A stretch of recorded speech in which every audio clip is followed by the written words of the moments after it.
Upcoming games can be exciting, but what about already playable games? City building games are a personal favorite of mine, and I think we should feature the best and most successful new city builders that you can play right now. Are any of these your top picks? Maybe you'll find something new. Let's find out.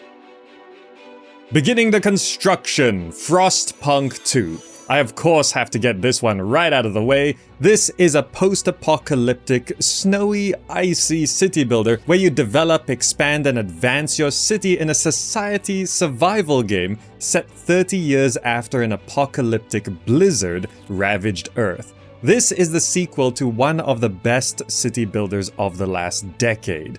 And some of the changes have been well liked, some of them have been a bit contentious, but generally this has released to mostly positive user reviews on Steam, and it's pretty popular. It's gotten over 10,000 user reviews on Steam at over 70% positive, so it's not the most universally liked game, and I think it's because this time around it's a little bit less city building and a bit more society management, and some people were expecting things to be slightly different from that, but it just seems to be a slightly different flavor. And generally, it's already done well. They announced they've sold 350,000 copies in its first week, so it's going well and it's still getting updated. Do have a closer look before you jump into this one. I think we can say that this is already a success and one of the best city builders of the year. Will it be the best? We'll have to see how everything plays out over time. Sometimes you don't know what the best is until a year later. But Frostpunk 2,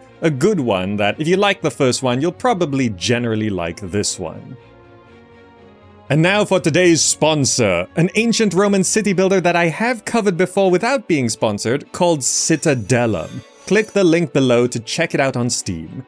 Building up your city, collecting resources, engaging in trade, fighting with your legions, and dealing with the gods. Now, there's an actual single-player campaign here, which feels odd to point out specifically, but it's something that's surprisingly rare in modern city builders. There often is like a main quest line, but this one has actually missions and a campaign that you can play through like the games of old, which I think a lot of people have been missing. There is also a world map exploration mechanic where explorers can find locations and objects, tactical real-time military battles, but note it's more general oversight than actual RTS, along with gods and religion, which can help or curse you. So it's really trying to capture almost all the elements of what we love in these kind of games. Nothing else really resembles a modern Caesar 3, but this also has elements that sort of look like Grand Ages Rome and Civ City Rome as well. So maybe this is the successor to all the classic favorites in the Roman city builder subgenre.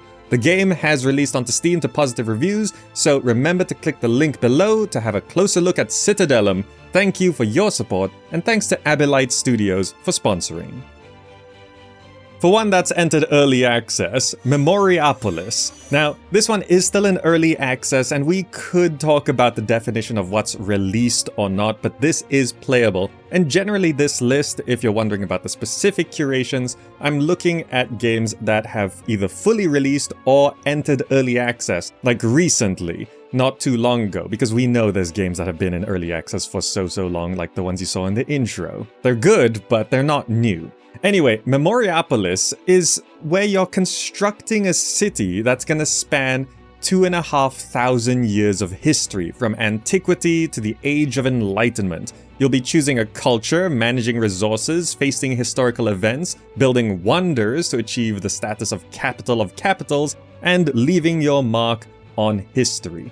The interesting thing with this game is that it's really organic. There's economy and politics, and it's sort of a city builder, sort of 4X-y, sort of civilization-esque, and you're sort of building on a grander scale. And it's a little hard to explain this, but maybe we could call it a grand city builder? You know how there's strategy games and then there's grand strategy games? MEMORIAPOLIS is sort of like a grand city builder, and that's a very interesting take. Now, it did release into early access, as I said, to just under 1,000 user reviews on Steam, but at over 80% positive, so it's very positive reception so far. It's going through early access, still getting regular updates, and they did plan for between 4 to 6 months until the full release, but you never know for sure, so it could be fully released in the coming months, but it could just keep going.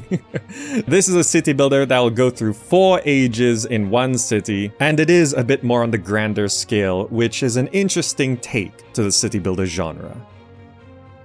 Moving on, Pioneers of Pagonia. Now, this one is a spiritual successor to The Settlers, and it's a city builder game that, if you know The Settlers, you're placing down construction buildings, harvesting resources, and going along pathways and roads. Now, the original creator of The Settlers is involved in this project, and you'll be facing challenges and dangers in an untamed land, and you're leading your people to success in a procedurally generated and dynamic world. You will be constructing detailed settlements, defending against emerging threats, and optimizing your resource chains, logistics, and management. This one did enter early access right at the end of 2023, so it's been in early access and approaching its initial deadline for full release. So it should be fully releasing soon if they stick to their original deadline. It's unclear if they will, but this sort of game does sort of bring up the idea that I sort of have been getting the sense of, where spiritual successors are more real sequels than actual sequels, because we know how The Settlers has gone in recent years, and generally not all that popular. Meanwhile, Pioneers of Pagonia released into early access to very positive user reviews on Steam, and it seems to be more of the real Settlers game. And we've seen this happen with other IPs and series as well. For example, Dungeon Keeper. Dungeon Keeper has gone in a weird direction, but then we have War for the Overworld, which is pretty much more Dungeon Keeper than the actual Dungeon Keeper sequels. And we see this with Command & Conquer as well, the more recent Command & Conquers.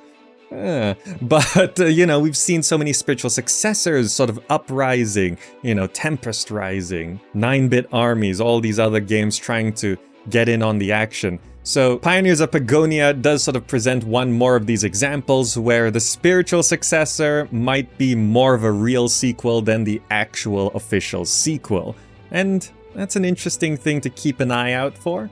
Anyway, Pioneers of Pagonia has been going through early access. If they stick to their schedule, they'll be fully releasing soon, and it has been liked so far.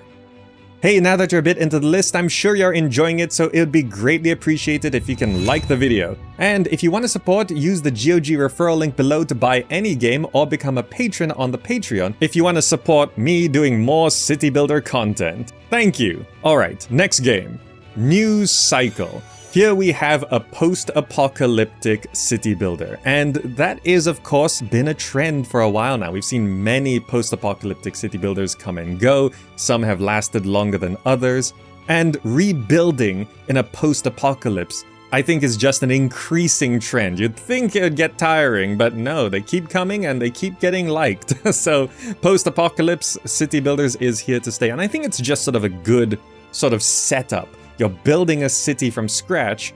How did you get to the scratch? You're either settling a new land or rebuilding something that you've lost. So New Cycle went to the latter, and it's focusing on survival. There's been a series of solar flares and human society was thrown into disarray. You are now establishing a new settlement, developing it all the way from humble beginnings to industrial metropolis. This one did release into early access to just under 80% positive user reviews on Steam, though if you look at recent reviews, they've been mixed, going down to 50-something%, and it's not so much that the game has gotten worse, it's just updates on Steam have been a little slow, and there's been not so many minimal, smaller updates, and they're waiting for like larger, bigger updates.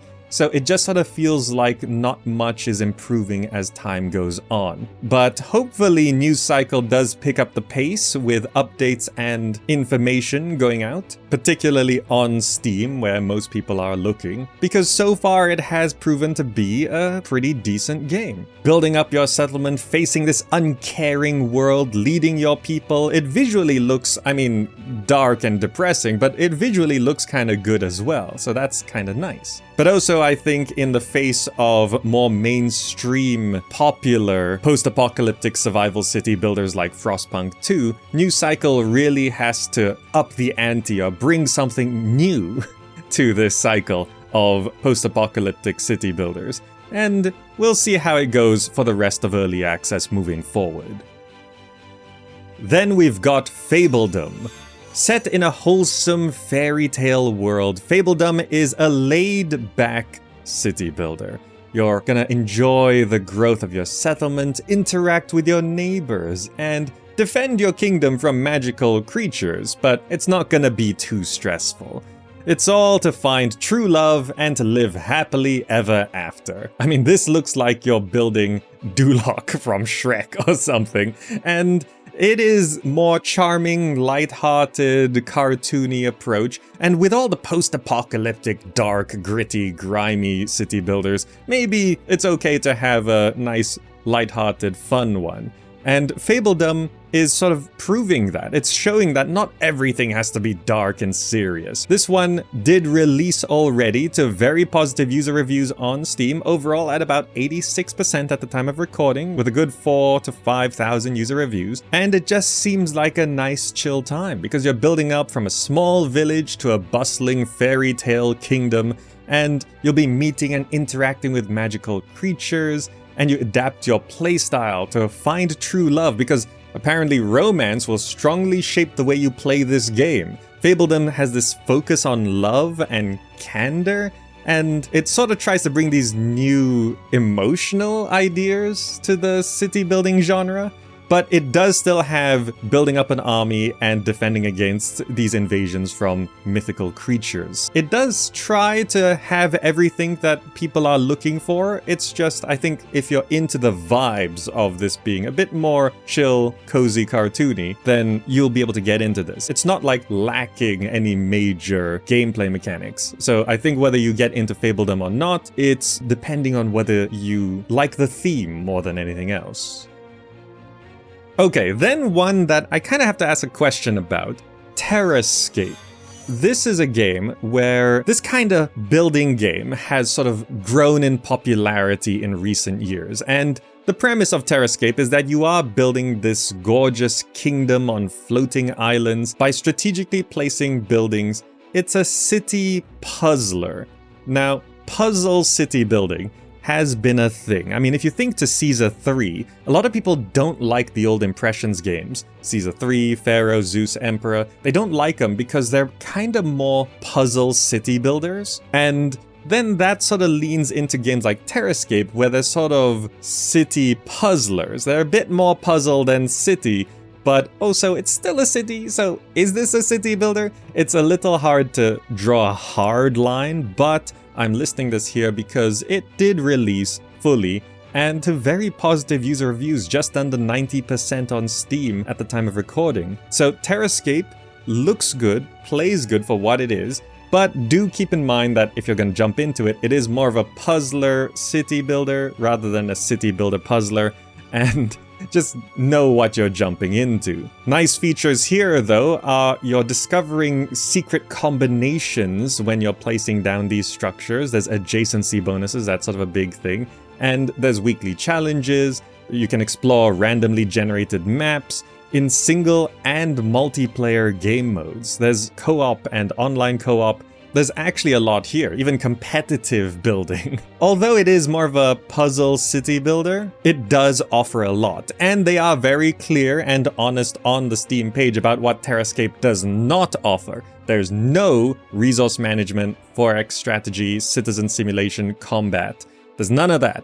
but there are a lot of other things. If you're intrigued, you could have a closer look, and these have been kind of popular games in recent years with a lot of examples, and this is sort of the most recent one that really has done well.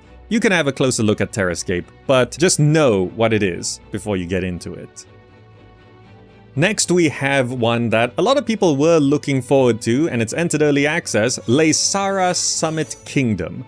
This is one where you're building and expanding your settlement on a mountain. You have to carefully plan production chains on this vertical surface, and you have this 3-caste society which you have to manage. But also, you're on a mountain, so of course there's gonna be hazards with weather, breakdowns, avalanches. You need to be able to manage everything so that it all holds together on this very steep slope, which you could just slide right on down. The interesting thing here, of course, is the terrain. It's a sort of survival city builder, but more of a city builder. It's just you are trying to build to the pinnacles of these mountains to conquer each peak. And that alone sort of set this apart. Like, we've been watching Laysara Summit Kingdom for a while, in development, coming along, and it finally released into early access to very positive user reviews on Steam, and they're looking at 6 to 12 months in early access, but it seems to be playable now and people are liking it. I think it's pretty clear what this one is. Just have a look and you could jump in now or wait for full release. Alright, then I'm gonna talk about the most anticipated, most hyped city building game of the year, Manor Lords. I could not create pretty much any list without people asking, where's Manor Lords? Where is it? In a city builder list, in a strategy games list, a 4X list, in a simulation list. People wanted to hear about Manor Lords, and it finally released into early access to very positive user reviews, just under 90%, and it blew up. So many people jumped on this in early access because it just, one, looks phenomenal. There's so much detail, so much graphical fidelity. It is a city builder, but there's also territories and RTS military combat. It sort of plays like Total War plus survival city builder plus 4X strategy game. And there's just so much here that it just satisfied a lot of people. But it does have to be said that through early access, progress has been relatively slow. It is getting consistent updates, and things have come in. There's now fishing, butchers, crossbows, Unreal Engine 5, bug fixes, all of this stuff has been coming along. Though some people have been wanting progress of the game to go a little bit faster, the developer did make it clear that they're not rushing. They plan to be in early access for around a year, but it could just take longer than that. They want to get this right, so even though it's going through early access and it is fully playable now with a lot of features already there, even fun little jump down and view your city from third person, customizing your own emblems, there's so much detail already here, it feels like a pretty complete game. They are gonna take their time in properly finishing all the promised features. So Manor Lords, already a massive success, already very popular, and you can get in right now and enjoy the updates as they come, but if you wait for full release, then it might be a bit longer of a wait, I'm feeling. But generally speaking, with this organic gridless city building, the resource management, the warfare, and all these handcrafted visuals that just look so nice. I mean, it's already a pleasant experience playing Manor Lords, so you don't have to wait, but you can if you feel like you should. Before we continue into the next main game, here are some honorable mentions for games that are meant to be releasing or entering early access soon, which we'll have to see how they turn out over the next year, because it's a bit too early to judge them. So there's Pax Augusta. This is a sort of darker, grittier look at an ancient Roman city builder, and it's looking very promising, and it's supposed to be releasing soon, but it's a little unclear how good it's going to be. Then there's Beyond These Stars. This is a sci-fi space city builder where you're building on the back of a space whale. It looks really interesting. It's sort of the sequel of Before We Leave. So Before We Leave did well, and that was one where you're building on a planet trying to leave the planet. This time you've left the planet and you're on the whale. So we'll see how this one turns out as well. And then an interesting one, Nova Roma. At first glance, this one looks like a low-poly indie city builder, but actually, if you look at the wish list, Nova Roma is in the top 3 or 4 most anticipated city builders upcoming. So although this looks like a sort of little indie thing, a lot of people are looking forward to it, and we'll see if it can actually deliver. Thrive Heavy Lies the Crown. We've been watching this for a while, and what it's actually going to be is a little uncertain, but it's supposed to be releasing into early access soon, and it does have a lot of interesting things. Medieval lands, tough moral choices, RTS combat, but I will be a little cautious approaching this one. But it is very hyped, so I really do hope it delivers. There's also Tlatoani, Aztec Cities. This is gonna be releasing an early version of it, I think, soon.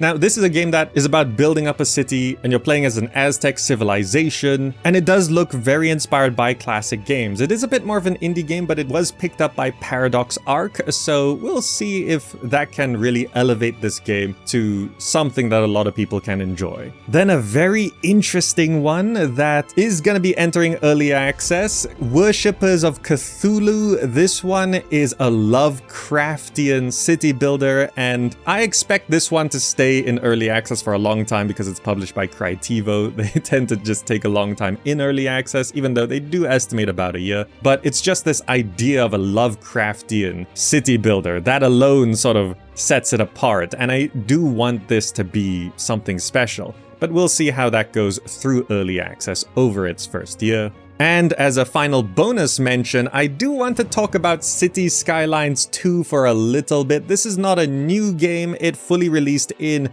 October of 2023 to mixed reviews, but I do want to talk about it because although if you go to the Steam page, you can see it's got mixed reviews, it's also got over 40,000 user reviews, and it's regularly got around 10,000 concurrent players on Steam. So it's still got a lot of players playing it, and mods are coming along and it is getting updated, and it's just something where I don't think Paradox is going to let this one fail. They've actually cut other projects so that they can focus on fixing this one, because Cities Skylines II released and it was just sort of disappointing compared to how developed and refined the first game was, but it's starting to get to a point where people are liking it again. It's just, you do have to really be a little bit cautious jumping into Cities Skylines 2, and it's going to be one of those which continues to get updated and improved over time. So although it's not a new game, it is continuing to develop, and I can't imagine Paradox will abandon Cities Skylines 2. They just made too much money on the first one. They're gonna want to make their money on this one as well.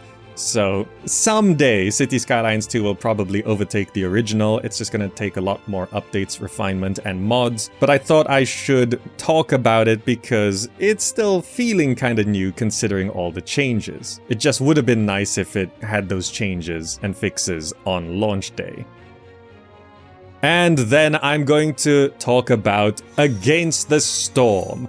This is a dark fantasy city builder where you need to rebuild civilization, and it's kind of a rogue light city builder where you go down onto a mission on this world map and you're building up, exploring these little groves where you discover what's in them after you chop into them. And it's a survival city builder with harsh weather and threats and magic. And you've got various types of citizens who want to live in your city. They're different species. There's humans, beavers, lizards, foxes, harpies. And you are the Queen's Viceroy, where you need to not just accomplish the objectives of the mission, you need to keep the Queen happy or you get fired.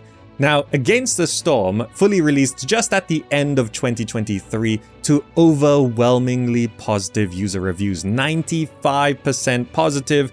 And Against the Storm is pretty clearly the best city builder of 2023, even though it didn't really exist fully in 2023 for a long time. So it's kind of a 2024 game more than anything, but so I'm counting it as a new game because it's not that old. It fully released not that long ago, and it just got a new expansion called Keepers of the Stone, which of course is much less reviewed than the base game, but it is also still floating around 80% positive. So this recent expansion is also well liked if you've got it. But generally, Against the Storm is one of the more solid city builders of recent years. And with the roguelite elements, each run is gonna feel pretty different, and you can just build this endless number of cities in this game. Yeah, it's not gonna be for everyone, but it is for a lot of people. So you can go ahead and check out Against the Storm if you haven't already.